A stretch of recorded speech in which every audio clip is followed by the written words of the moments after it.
Questão 101, tá certo? Vamos lá. A eritropoetina, EPO, é um hormônio endógeno, ou seja, um hormônio que fica, né, que é produzido por nós, é de dentro, endo. Secretado pelos rins, né? Eu fiz assim no peito, não, lá no rim, né? Quem sabe que a ideia mais ou menos aqui é o rim, nas costas, tá certo? Onde fica em algumas pessoas aqueles dois buraquinhos, ali à altura do rim, tá certo? Que influencia a maturação dos eritrócitos. Palavra-chave, eritrócito. Se você não sabe o que é eritrócito, você ia se ferrar nessa questão. Eritrócito, tá certo? É o glóbulo vermelho do nosso sangue. É a hemácia. Na verdade, a hemácia, eu acho que eu vou depois eu falar, a hemácia, eu acho que eu botei aqui, não foi? Pronto. A hemácia é o eritrócito maduro. Ok? Ou seja, quando a medula óssea ela produz o eritrócito, inclusive basicamente ele tem núcleo ainda, ele se matura, perde o núcleo e fica com aquela forminha de rosquinha, só que com aquela membrana ali, né, com a membrana plasmática tapando o buraquinho da rosquinha. Então, quando o eritrócito fica maduro, aquilo ali agora é uma hemácia, a gente chama de hemácia, tá certo? Eu acho que eu considero mais correto. Então, eritropoetina, ela influencia na maturação dos eritrócitos. Então, você produz eritropoetina para que o seu eritrócito, sua célula produzida na medula óssea, fique maduro e aí passa a se chamar de hemácia, ok? E aí suas formas recombinantes desse hormônio, da eritropoetina, sintetizadas em laboratório, têm sido usadas por alguns atletas em esportes de resistência na busca por melhores resultados, tá certo?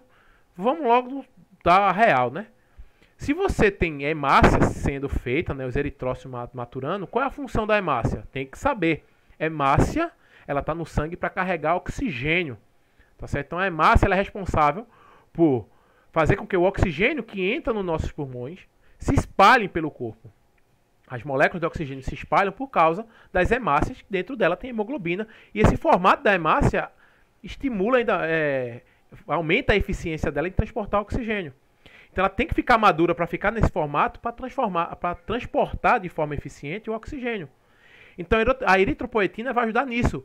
Então qual é a ideia do cara tomar a eritropoetina? Porque se ele faz um esporte de resistência, ele precisa de muito oxigênio. Né? Você está lá, por que a gente cansa? Porque o ATP cai também, mas a demanda de oxigênio cai. A gente falou naquela questão lá da glicólise. Lembra que para poder ir para o ciclo de Krebs e para a cadeia transportadora de elétrons, tem que ter oxigênio. E como é que o oxigênio vai chegar na célula? Porque tem hemácia no sangue, levando oxigênio para as outras partes do corpo. E no exercício, muito importante, está saindo oxigênio do pulmão e indo para os músculos. No entanto, a administração da EPO, da eritropoetina, recombinante no esporte, foi proibida pelo Comitê Olímpico Internacional e seu uso considerado doping. Ou seja, agora, se for detectado um nível aumentado de eritropoetina, tá certo, na pessoa, a pessoa vai ser acusada de doping, aquele atleta. Porque é sacanagem, né? Imagina, você é um atleta e eu também sou um atleta, a gente tá ali competindo na mesma prova. E aí eu vou e eu tomei eritropoetina. Ou seja, dias antes, tá certo? E aí o que eu tenho? Vou ter muito mais hemácia, vou ter muito mais eritrócito maduro. Ou seja, a minha capacidade de transportar oxigênio ficou maior que a sua, não por causas naturais, não porque eu fiz mais exercício, não porque eu me esforcei mais. Simplesmente porque eu tive uma ajudinha aí da biologia, da bioquímica, da fisiologia, enfim, do que você achar que se encaixa melhor no assunto de biologia aí. Tá certo? Então, para mim isso aí é muito mais fisiologia e bioquímica.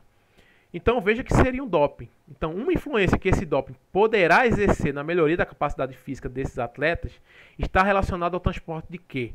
Ao transporte de lipídio para aumento do gasto calórico? Não. Quem transporta lipídio é a albumina, ou então lipoproteínas, que transporta colesterol, né? Tem o HDL e o LDL. ATP para aumento da síntese hormonal? Não. O ATP está dentro da célula. Tá certo? A célula quer usar aquele ATP. Certo? Pode ter ATP no sangue? Pode. Mas a hemácia não é o eritrócito, a eritropoetina não vai estimular o transporte de ATP. Oxigênio para aumento da produção de ATP. Show. Porque se você tem mais hemácia por causa da eritropoetina, você acaba tendo um melhor transporte de oxigênio. Acabou, as palavras-chave é oxigênio. Tá certo? Proteínas para aumento da massa muscular. Não. As proteínas, existem os transportadores de proteína. Você tem a proteína, na verdade você tem os aminoácidos, né, sendo transportados pelo sangue tá certo? Que ao entrar na célula, basicamente proteínas grandes não entram, a proteína formada não entra na célula, tá certo? Isso não vai interferir, enfim. O transporte de proteína ocorre dentro da célula, tá certo?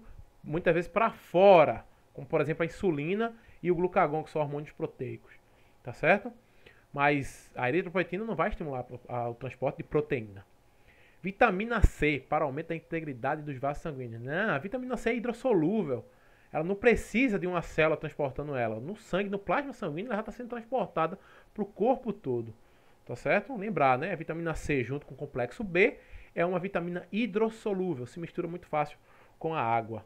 Tá certo? Já as lipossolúveis, né? Queda, né? K, E, D e A. Beleza.